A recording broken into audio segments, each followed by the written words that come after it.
नमस्कार।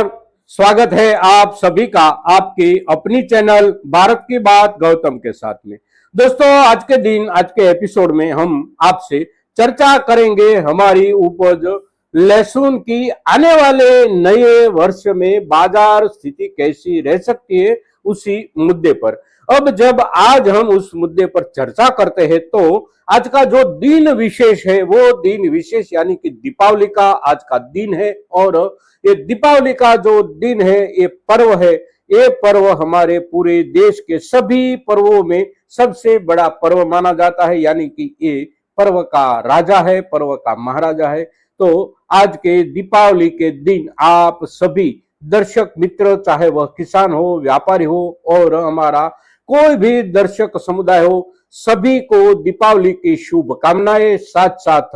दीपावली की शुभकामना के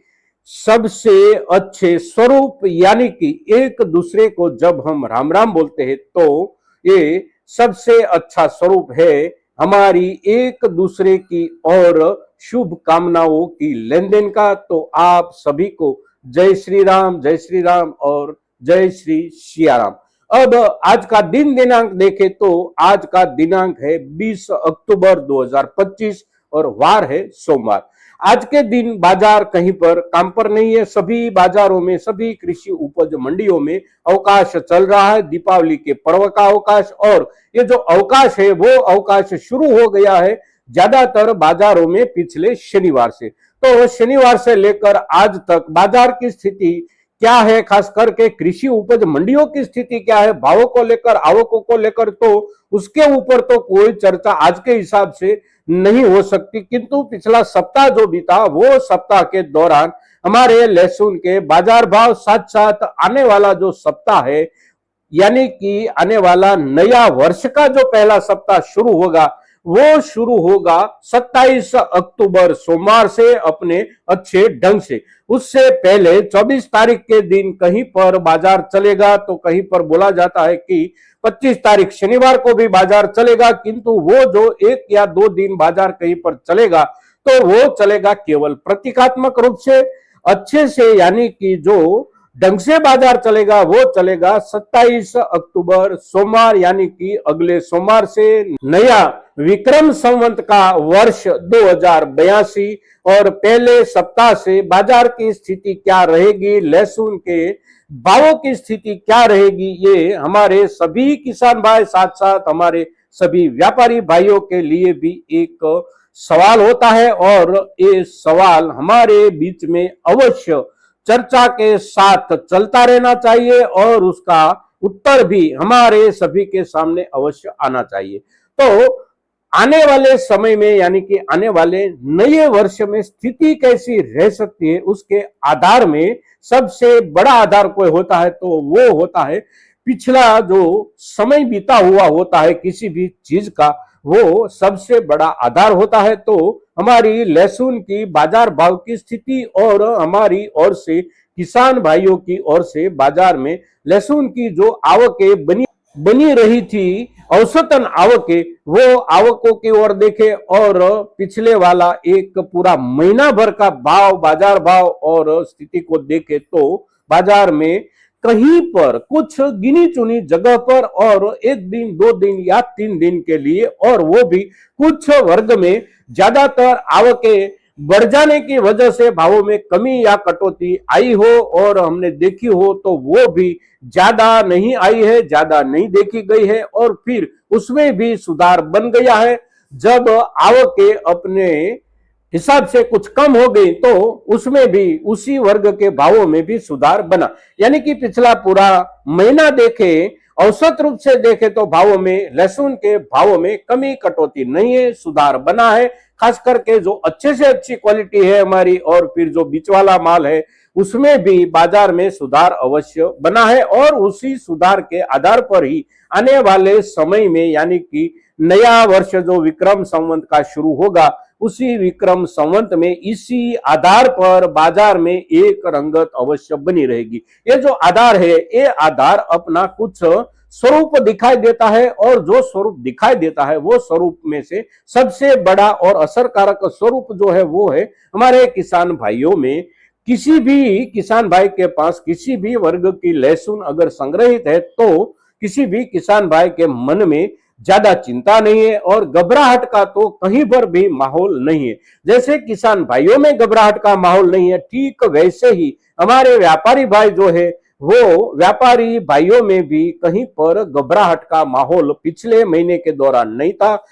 बड़े उत्साह के साथ सभी व्यापारी भाइयों ने हमारे किसान भाइयों के पास से लहसुन खरीदी है और अपना कारोबार ढंग से किया है और कारोबार में भी मुनाफा भी अवश्य पाया है। तो मुनाफा के साथ जो कारोबार होता है वो कारोबार आने वाले समय के लिए भी एक उत्साह बनाता है व्यापारी समुदाय में भी। तो व्यापारी समुदाय में भी पिछले वर्ष के हिसाब से जो उत्साह बना है वो उत्साह आने वाले वर्ष में अवश्य बना रहेगा। हमारे किसान भाइयों की ओर से अगर ये जो सप्ताह भर के अवकाश के बाद अवकाश के आधार पर आवकें अगर बढ़ती है तो बढ़ी हुई आवकों का कुछ असर कहीं पर बहुत ज्यादा आवक बढ़ जाती है तो अवश्य बनेगा, किंतु वो भी इतना ज्यादा नकारात्मक नहीं बन सकता कि हम चिंता में पड़ जाए, यानी कि हम किसान भाइयों को ज्यादा से ज्यादा चिंता की ओर धकेल दे। भावों में अगर ज्यादा से ज्यादा आवकों के हिसाब से कहीं पर कटौती आएगी तो वो कटौती भी होगी 1 दिन 2 दिन या महत्तम 3 दिन के लिए। फिर उसके बाद आवकों का थोक अगर संभल जाता है तो बाजार भी अवश्य संभल जाएगा। अब कुछ इलाकों में जहां पर बुआई का काम अभी भी शुरू है वो भी आने वाले 1 सप्ताह या 2 सप्ताह के बाद आखिरकार समाप्त हो जाएगा। फिर उसके बाद बुआई के रकबे की चर्चा होने की शुरू हो जाएगी। बुआई के रकबे की जब चर्चा शुरू होगी तो हमारे किसान भाइयों की ओर से जो खबरें आ रही है, जो सूचनाएं आ रही है वो ऐसी आ रही है कि इस वर्ष में बुआई का रकबा पिछले वर्ष के मुकाबले अवश्य कम रहेगा। तो बुआई का रकबा कम रहा है ऐसी बातें, ऐसी चर्चाएं किसान भाइयों के बीच में तो शुरू हो गई है और वह चर्चा और उसी चर्चा का असर बाजार में आने की शुरुआत हो जाएगी नवंबर की शुरुआत के साथ साथ। नवंबर का पहला सप्ताह, नवंबर का दूसरा सप्ताह जब चलेगा तो ये चर्चा का असर बाजार में एक नक्कर यानी कि एक ठोस स्वरूप अवश्य ले लेगा, क्योंकि तब तक में अंतिम रूप से सही आंकड़े बाजार में आने की शुरुआत हो जाएगी। बुआई कितनी कम हुई है और जो बुआई कम हुई है वो कम हुई बुआई के बाद नई सीजन में उपज की थोक का जो अंदाजा बनेगा वो अंदाजा भी आने वाले समय में बाजार को एक आधार ऐसा देगा कि उसी आधार पर बाजार में सुधार की संभावना बनती है।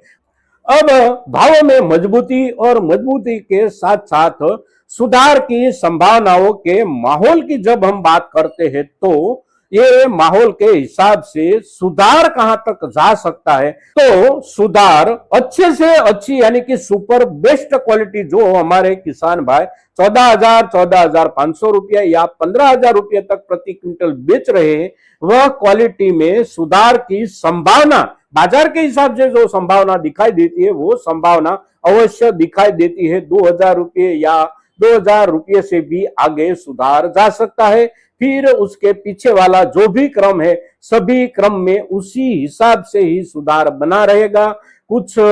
वर्ग में 1,500 रुपये का सुधार मिले, कुछ वर्ग में 1,000 रुपये का प्रति क्विंटल सुधार मिले, तो कुछ वर्ग में 500 रुपया प्रति क्विंटल से लेकर 600 या 700 रुपये तक का सुधार मिलने की जो संभावना है वो संभावना अवश्य ठोस संभावना है। किंतु जब बाजार में भावों का लेवल वहां तक पहुंचे यानी कि प्रति क्विंटल अच्छे से अच्छे वाली हमारी सुपर बेस्ट क्वालिटी 17,000 या 17,000 से ऊपर अगर पहुंचती है तो एक नया जोखिम अवश्य दिखाई देने लगेगा और वह जोखिम होगा दूसरे देशों से हमारे देश में लहसुन की आवकें। हमारे देश में कानूनन लहसुन कहां से आ सकता है, तो कानूनन लहसुन आयात हो सकता है हमारे देश में अफगानिस्तान और ईरान से, और अफगानिस्तान और ईरान से लहसुन आने की अगर शुरुआत होती है तो शुरुआत की वजह होगी हमारे यहाँ भावों में कुछ ज्यादा सुधार। फिर वहां के लहसुन का जितना डर हमारे बाजार को होना चाहिए उससे ज्यादा डर हमारे बाजार को लगना चाहिए चाइनीज घुसपैठ या लहसुन का। क्योंकि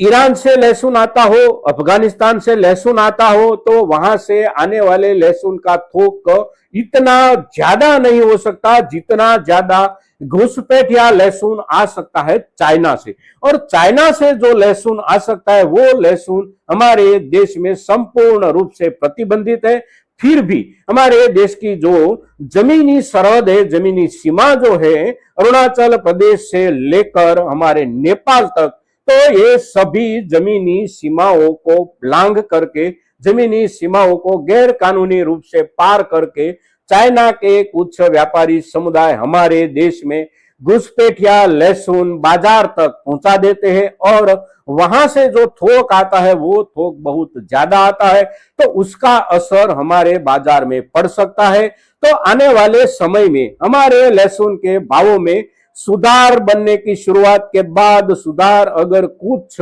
ऊंचाई तक पहुंच जाता है तो हमारे सभी किसान भाइयों की नजर इस तरफ अवश्य रहनी चाहिए। साथ साथ बाजार में कारोबार करने वाले जो कारोबारी है, लहसुन के जो व्यापारी है, वो व्यापारी समुदाय को भी चौकन्ना रहने की जरूरत है। साथ साथ हमारी सरकार को भी चौकन्ना रहने की जरूरत होती है, किंतु सरकार अपने हिसाब से चौकन्ना रहने की शुरुआत कभी पहले से नहीं करती। हमारे किसान समुदाय या व्यापारी समुदाय की ओर से अगर आवाज उठाई जाती है, बुलंद आवाज उठाई जाती है और कोई ना कोई रूप में अगर कार्यक्रम चलाया जाता है, यानी कि झुंबेश चलाई जाती है, तब जाकर सरकार की आंखें खुलती है और सरकार कुछ आंखें खोलकर कुछ हद तक उसे यानी कि समस्या को संभालने का प्रयास करती है। किंतु वहां तक में बाजार में जितनी घुसपैठ होनी होती है उतनी घुसपैठ हो जाती है और फिर घुसपैठ सरकार के